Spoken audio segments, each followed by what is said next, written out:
سوچئے جو دشمن تھے وہ بھی آپ صلی اللہ علیہ وسلم کے اخلاق کے لیے وسلم نے فرمایا مجھے اس لیے بھیجا گیا تاکہ میں اخلاق کو کامل کر دوں۔ معترف ہو گئے جو تکلیف دیتا تھا آپ صلی اللہ علیہ وسلم اس کے لیے بھی دعا فرمایا کرتے تھے۔ آج اگر ہم بھی سچ، صبر اور رحم کو اپنا لیں تو ہماری زندگی بھی سنور سکتی ہے۔ رسول اللہ صلی اللہ علیہ وسلم کے اخلاق کو اپنائیں، یہی اصلی اسلام ہے۔ بس یہی چند چھوٹی سی ویڈیو آپ تک پہنچائی ہے، پر یہ ویڈیو آپ تک ہی نہ رہنی چاہیے۔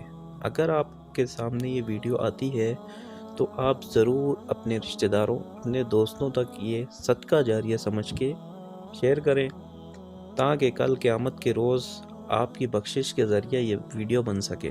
تب تک کے لیے اللہ حافظ، اپنے خیال رکھیے گا۔